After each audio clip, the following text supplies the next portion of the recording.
datang, sebelum Islam datang, kita mengenal namanya peradaban Yunani. Yunani kita kenal dengan peradaban yang filsafat dan pemikirannya. Kita kenal Plato, Aristoteles, dan sebagainya. Setelah Yunani, kemudian kita mengenal peradaban India yang terkenal dengan spiritualitasnya. Setelah India, kemudian kita kenal peradaban Persia yang kekuasaannya sangat luas, terkenal dengan ilmu perang dan politiknya. Kemudian setelah itu ada peradaban Romawi yang betapapun tidak seluas sedasar Persia, tapi juga Romawi terkenal dengan ilmu tata usaha negara, ketatanegaraannya, ekspansi militernya, perluasan wilayahnya. Nah, setelah itu kemudian kita akan berbicara terkait dengan peradaban Islam. Ini kontennya adalah cukup tiga saja, mengenal Rasulullah, kemudian peradaban era Rasulullah, dan yang tiga adalah pemikiran hukum Islam di era Rasulullah. Mudah-mudahan eh, menurut berdasarkan keterbatasan saya bisa kemudian merangkum ini semuanya. Jujur ini adalah yang saya sampaikan di depan bahwa mungkin bukan makalah karena referensinya hanya dua, bukunya Pak Dokter sendiri dan kemudian bukunya Profesor Dr. Rohib Asirjani yang edisi Indonesianya itu sumbangan peradaban Islam pada dunia. Kurang lebih berapa 800 sekian halaman. Mungkin hanya dua itu saja, tapi tidak juga semuanya dibaca. Jadi referensinya ada dua itu. Baik, kita sebelum uh, membicarakan tentang peradaban Islam, peradaban yang kemudian melebur semua peradaban sebelumnya, kita bicara tentang Rasulullah dulu. Kita tahu bahwa Rasulullah itu keturunan Nabi Ibrahim. Berawal dari Ibrahim punya dua istri, punya Pak Doktor, Siti Sarah dan Siti Hajar. Siti Hajar itu adalah budak yang sesungguhnya pemberian dari Siti Sarah, tapi kemudian Ibrahim sama Siti Hajar dikaruniai anak lebih duluan. Kelahirannya Ismail dari rahimnya Siti Hajar itu kemudian sedikit berpengaruh pada apa itu ya stabilitas keluarganya Siti Sarah dan Ibrahim. Kemudian eh, diminta untuk diungsikan ke daerah Makkah yang tandus. Dalam satu riwayat dikatakan tandus karena di sana tidak ada kehidupan waktu itu di Arab. Kemudian tidak ada air, tidak ada tumbuh-tumbuhan dan sebagainya. Hingga kemudian ada riwayat dari Syam ke Makkah Baitullah itu Ibrahim, Siti Hajar sama Ismail menaikin buruk. Sesampainya di lembah yang tandus itu, kemudian ketika mau ditinggalkan, ketika Ibrahim mau melangkahkan kaki untuk meninggalkan guanya, kemudian berulang-ulang kali si Siti Hajar bertanya, apakah hendak engkau tinggalkan wahai Ibrahim? Kami berdua di sini di lembah yang tandus, yang tidak ada air, tidak ada tumbuhan. Berulang kali tanpa jawaban hingga kemudian Siti Hajar menanyakan kalau memang ini perintah Allah, insya Allah Allah tidak akan membiarkan kami berdua. Singkat cerita, tinggallah mereka berdua di situ. Kemudian dalam proses pencarian air Siti Hajar naik turun dari Bukit Marwah ke sofa hingga kemudian di atas Bukit Marwah ketika melihat bisikan dan hempasan dari sayap malaikat keluarlah air zam-zam. Adanya air zam-zam ini kemudian mengundang datangnya kafilah berikutnya. Tercatat kafilah yang pertama kali datang di sekitar air zam-zam adalah kafilah Jurhum. Bagaimana bisa melihat? Karena dengan adanya air zam-zam, di atas air zam-zam itu banyak orang yang kemudian memantik perhatian kafilah Jurhum, hingga kemudian Jurhum datang, minta izin kepada Siti Hajar dan Ismail, hingga kemudian diizinkan. Singkat cerita, ketika selama kepemimpinan Ismail dan anaknya Nabi dan kemudian sebagian kabilah Jurhum itu Makkah itu baik-baik saja, tetap menjalankan ajaran Ibrahim yang Hanif. Kenapa kabilah Jurhum? Karena kalau kita membaca dalam bukunya Pak Doktor bahwa Ismail itu menikah dengan keturunan kabilah Jurhum hingga kemudian mempunyai anak yang namanya Nabit. Sepeninggal Nabit, yang memimpin adalah kakek atau ayah dari istrinya Ismail, yaitu kakek dari Nabit sendiri.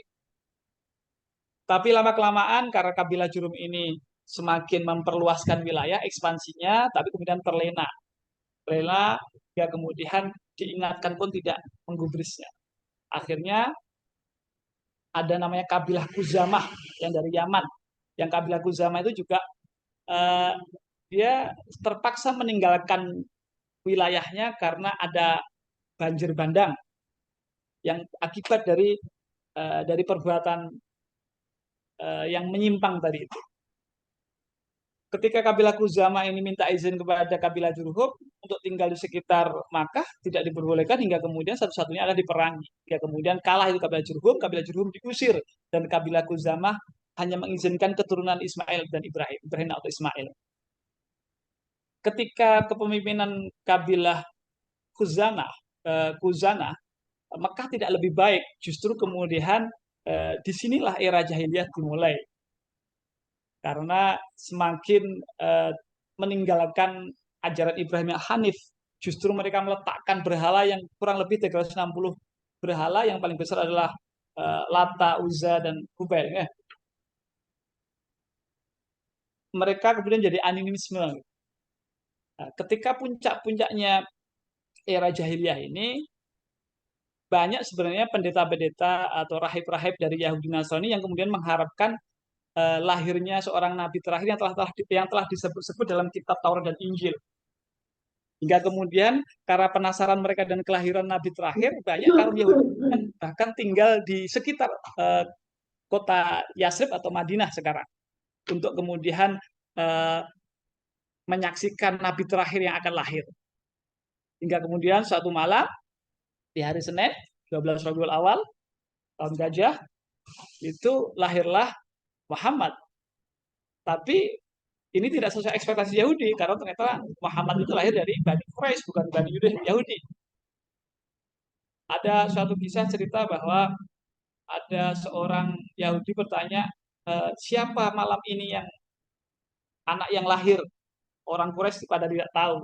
Hingga kemudian disebutkan ciri-ciri oleh Yahudi itu, bahwa ciri adalah dia tidak menyusui 2 hari, di lehernya ada tanda dan sebagainya. Hingga kemudian Quraisy tahu bahwa salah satu warga Quraisy tahu, oh ada tadi malam lahir. Dia adalah Muhammad. Dia adalah lahir dari anaknya namanya ibunya namanya Aminah, bapaknya Abdullah. Setelah tahu seperti itu, kemudian untuk memastikan mengcross check, dilakukan desente, pemeriksaan setempat, oh ternyata sama itu ciri-cirinya. Akhirnya pingsanlah itu si Yahudi. Kenapa pingsan? Karena itu tidak sesuai ekspektasi. Berharap bahwa nabi terakhir pun keturunan dari jalur Yahudi, ternyata tidak dari jalur-jalur Quraisy. Gitu kira-kira singkat ceritanya. Dan kalau kita baca Sirah-Sirah Nabawiyah yang disampaikan oleh Pak Doktor, yang dirujuk dari bukunya Al-Buti, terus kemudian Ali Syahbana, gitu kan, itu bahwa banyak tanda-tanda alam ketika lahirnya Kanjeng Nabi junjungan kita Muhammad SAW. Di antaranya ada cahaya yang seakan-akan itu menerangi ufuk timur dan barat dan sebagainya. Baik,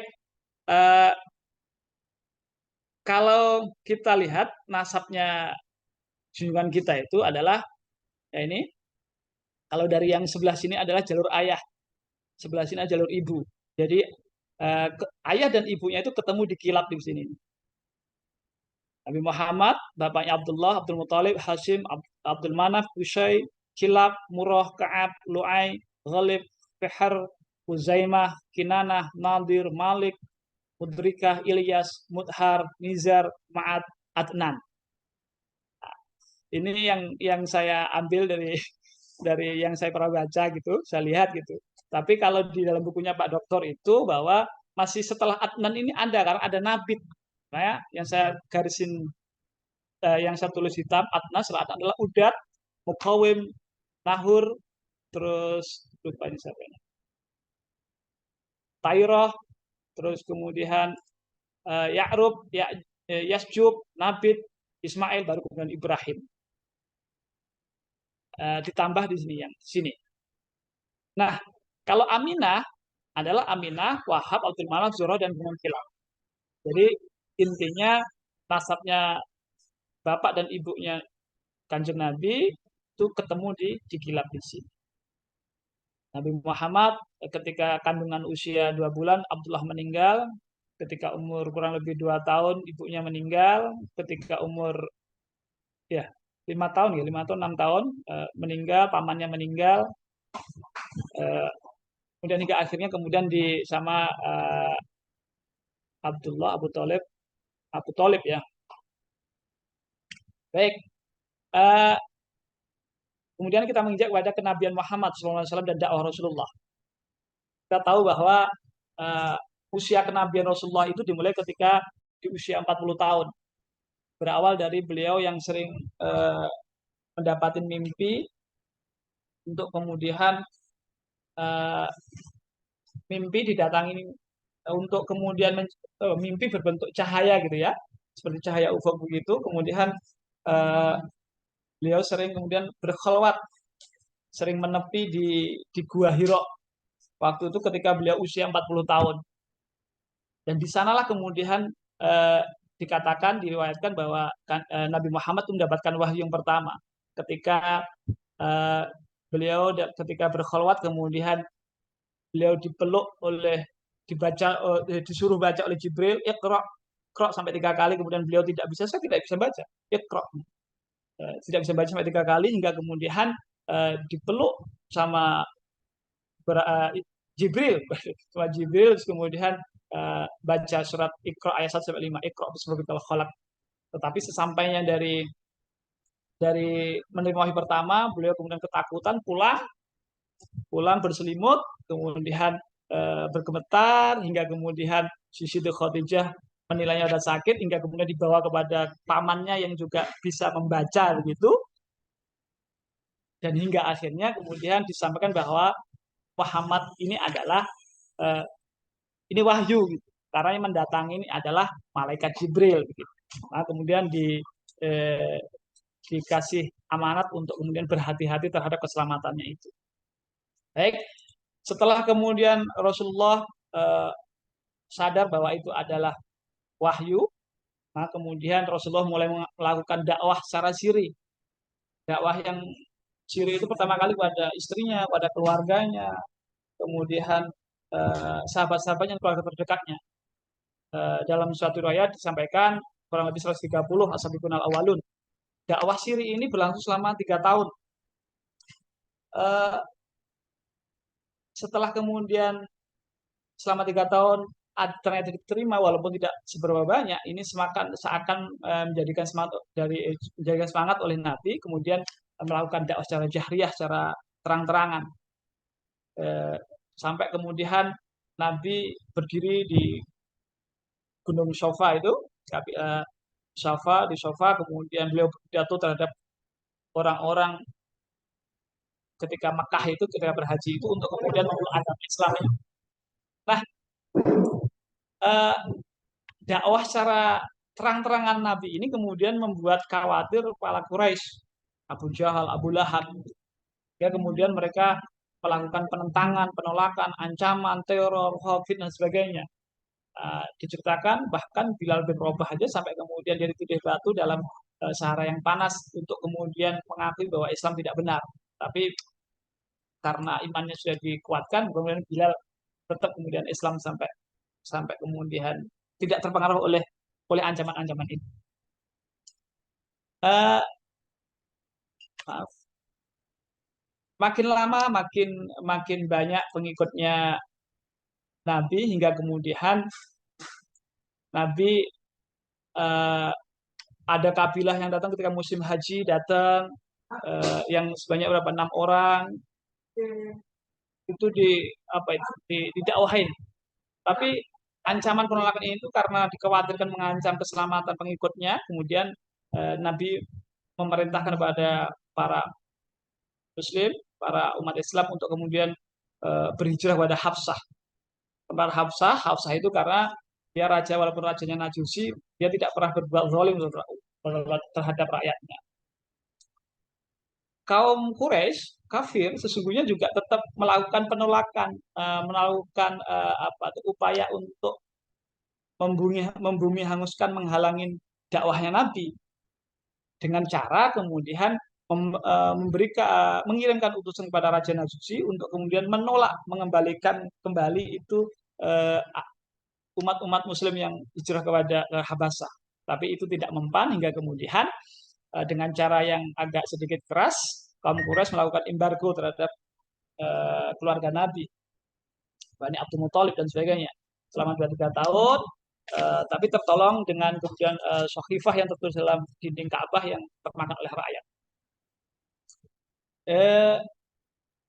Dalam keadaan seperti itu, Nabi pun kemudian mengalami musibah, yaitu musibah Yaumul Husni, hari kesedihan kan, karena tinggal mati oleh istrinya tercinta dan papanya Abdul Muthalib.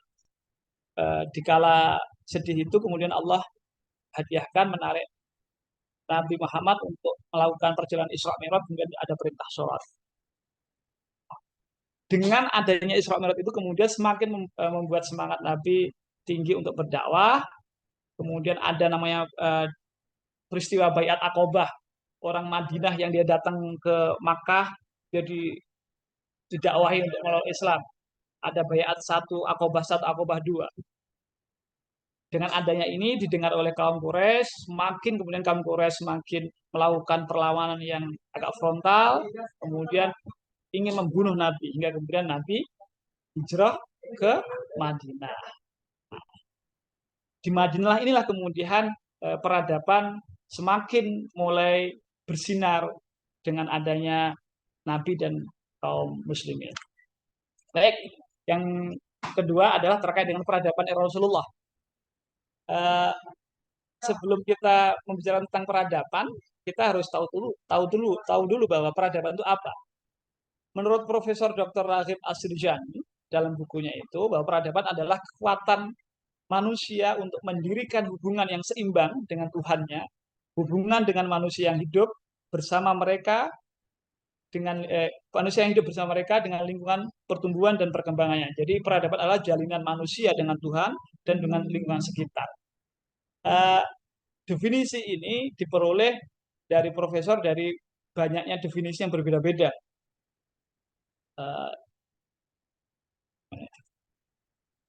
Kita tahu bahwa kita bisa lihat ada Ibnu Manzur mengatakan peradaban itu ibaratnya ya kampungan lah, orang Badui. Tapi kemudian Ibnu Khaldun mengatakan peradaban kondisi normal suatu masyarakat yang menjadi tambahan kebutuhan pokok berupa pembangunan, lebih material. Kalau Inggris lebih ke kota, dan masih banyak lagi. Hingga akhirnya kemudian oleh Profesor Raghib didefinisikan bahwa peradaban adalah hubungan atau jalinan yang terjadi antara manusia dengan Tuhannya, dengan lingkungan sekitarnya. Berbicara terkait dengan peradaban Rasulullah, peradaban yang dibangun oleh periode Rasulullah, saya mengkategorikan ada 2, yaitu periode Makkah, yaitu periode yang mungkin beragama, dan yang kedua adalah periode Madinah. Selama periode Makkah, menurut analisa, menurut hemat saya, ada 2 peradaban yang dibangun oleh Nabi, oleh Rasulullah. Yang pertama adalah peradaban ketuhanan. Bagaimana kita sebelumnya mengetahui bahwa sebelum Islam datang, umat Islam dengan berhalanya, dengan sesembahannya yang animisme, ketika Islam datang, ketika Rasulullah datang, maka itu dirubah dari animisme menjadi ketauhidan. Nabi juga meluruskan dari sebelumnya ajaran Ibrahim yang menyimpang, kemudian diluruskan jadi ajaran Ibrahimnya Hanif menjadi Islam, dan seterusnya. Dan peradaban kedua yang dibangun oleh Nabi ketika di masa Mekah selama 13 tahun adalah peradaban kemanusiaan. Betapa tidak, jahiliyahnya itu yang sebelumnya mabuk-mabukan, judi, Allah melalui agama Islam, melalui nabinya kemudian melarang itu, walaupun secara mutadarijan, secara berangsur-angsur. Khamr, judi dilarang. Perbuatan sikap jahiliyah itu berubah ke perbuatan yang Islamiyah. Dan yang kedua adalah yang lebih penting adalah penghormatan dan pemuliaan kepada perempuan. Kita ingat bahwa sebelumnya perempuan jangan mendapatkan warisan gitu kan. Lahir perempuan saja kemudian dikubur hidup-hidup. Ketika seorang istri tinggal mati suaminya, bahkan boleh kemudian diwariskan tidak hanya hartanya, tapi diwariskan juga dia kepada anak bahkan atau eh, keluarganya atau orang yang berbuat baik kepada dia. Jadi istri pun bisa kemudian diwariskan. Tapi ketika Islam datang, ketika Rasulullah mendakwakan Islam, Islam larang itu. Maka kemudian peradaban kemanusiaan yang dibangun oleh Nabi ketika zaman periode Makkah. Selanjutnya, dalam periode Madinah selama 10 tahun, Nabi juga kemudian menelurkan peradaban yaitu persaudaraan. Kita ingat ketika ada kaum muhajirin dipersaudarakan dengan kaum ansor. Tidak ada fanatisme bahwa semuanya adalah sama. Tidak ada suku yang paling superior, ini yang inferior. Tidak, tapi sama. Tidak ada kabilah yang lebih keren, semuanya keren. Jadi ketika itu adalah Nabi membangun ukhuwah Islamiyah, kemudian persatuan dan kesatuan, ukhuwah insaniyah, karena semuanya harus saling kasih sayang, semuanya harus saling percaya. Ketika ada orang yang berkhianat, maka kemudian untuk menegaskan bahwa khianat itu tidak boleh, kemudian diusir oleh Nabi untuk pergi dari kota Yasrib atau Madinah. Peradaban yang keempat adalah peradaban toleransi beragama. Ketika Nabi di Madinah pun, karena di sana tidak hanya dihuni oleh orang Islam, tapi juga ada orang Yahudi dan Nasrani, maka kemudian Nabi pun juga eh, mendakwahkan, mengajarkan, menelurkan peradaban terkait dengan kebebasan beragama, bahwa kita harus saling menghargai, saling menghormati keyakinan umat lain, agama lain. Peradaban yang kelima adalah peradaban soft diplomasi. Karena apa? Ketika Nabi menguasai Madinah, ketika Nabi itu membentuk sistem pemerintahan di Madinah, Nabi itu kemudian mengirimkan delegasi-delegasinya, orang utus-utusannya, sahabat-sahabatnya untuk kemudian mengajak raja-raja, mengajak penguasa-penguasa di wilayah lain untuk kemudian eh, masuk Islam.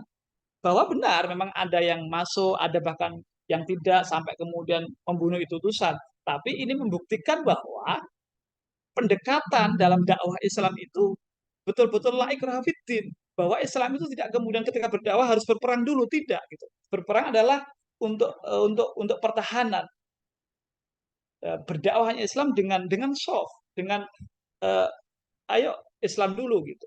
Nah, ini yang perlu kemudian ditegaskan bahwa uh, bukan kemudian menteror dan sebagainya, tapi dengan cara yang soft, dengan yang lembut, mendakwah betul, mengajak gitu. Jadi betul-betul la ikraha fiddin gitu. Peradaban soft diplomasi. Dan yang terakhir adalah peradaban pertahanan. Karena ketika di Madinah sudah terbentuk sistem pemerintahan, Nabi pun juga kemudian membentuk kekuatan militernya. Makanya ketika ada perang Uhud, perang Khandaq, itu itu adalah bagian dari uh, peradaban yang dibangun oleh Nabi ketika di Madinah. Juga yang di antara unsur peradaban pertahanan adalah sistem kepemimpinan komando. Bagaimana kita tahu sejarah bahwa ketika perang Uhud sesungguhnya eh, pasukan Rasul itu sudah menang, tapi kemudian karena ada bagian pasukan kuda yang tergiur dengan harta, kemudian dia turun ke lembah, kemudian itu menjadi kalah. Ini akibat kemudian tidak tidak ya tadi itu tidak mendengarkan kepemimpinan yang sistem komando tadi. Jadi dapat disimpulkan bahwa peradaban yang dibangun oleh Islam secara keseluruhan adalah terutama dalam konteks Rasulullah, periode Rasulullah adalah sumbernya adalah Al-Quran dan Sunnah. Al-Quran dan Sunnah merupakan dasar yang membentuk peradaban Islam. Keduanya mensyariatkan untuk mempelajari setiap bidang ilmu pengetahuan, akidah, politik, masyarakat, ekonomi, tarbiyah, akhlak perempuan, interaksi negara, dan sebagainya. Yang meliputi peradaban Islam dalam setiap sisi kehidupan. Baik, itu peradaban yang dibangun di periode Rasulullah. Yang terakhir adalah tentang pemikiran hukum Islam era Rasulullah. Tasri Islam, proses proses pembentukan hukum gitu ya.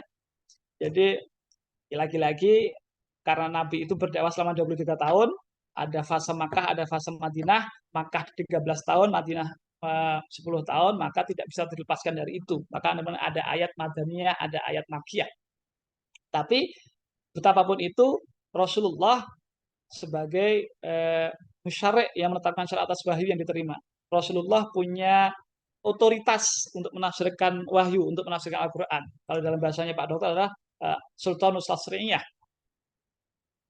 Akan tetapi kalau memang dalam Al-Quran tidak ditemui hukumnya, ketika di sunnah Nabi atau hadis Nabi tidak ditemui hukumnya, tapi Nabi boleh kemudian melakukan memperbolehkan sahabatnya untuk melakukan istihad. Bahkan Nabi pun pernah melakukan istihad ketika wahyu belum diturunkan.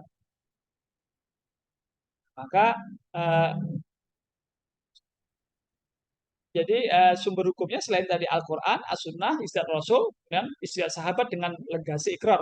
Tapi tidak kemudian sahabat sebebas-bebasnya melakukan istihad. Istihadnya sahabat tetap kemudian di apa ya, diikrarkan, dilegasikan, di apa ya, disahkan oleh Rasulullah. Nah, dalam proses tasriknya pembentukan hukum Islam itu tidak kemudian secara sekaligus. Kita tahu bahwa dalam ayat Khomer misalkan, dulu kan Khomer dilarang dulu, ditanya bagaimana hukumnya Khomer, ya.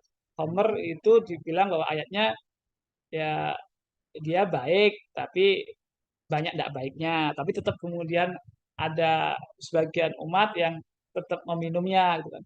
Ada turun lagi ayat bahwa itu jangan kemudian sekali-kali mendekat sholat dalam keadaan mabuk, tapi tetap minum, tapi di luar kita kasih sholat, hingga kemudian tahap terakhir adalah benar-benar itu diharamkan itu khamr.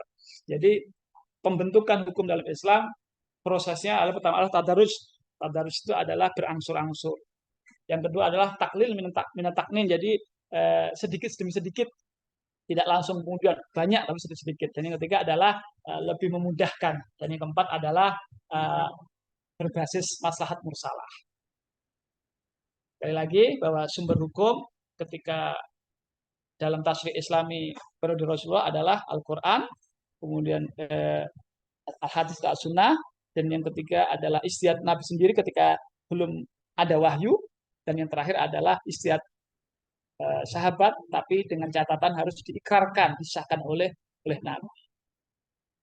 Terakhir ditutup bahwa wa anzalna ilaika dzikra litubayyana linnas ma nazala ilaihim wa la'allahum yatafakkarun. Ini bukti bahwa apa yang dikatakan oleh Nabi itu bukan karena hawa nafsu, tapi karena memang itu adalah dari Al-Quran, dari wahyu, dan Nabi punya otoritas untuk menyampaikan, punya otoritas untuk kemudian menafsirkan dari wahyu ini.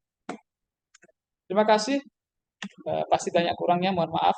Assalamualaikum warahmatullahi wabarakatuh. Waalaikumsalam.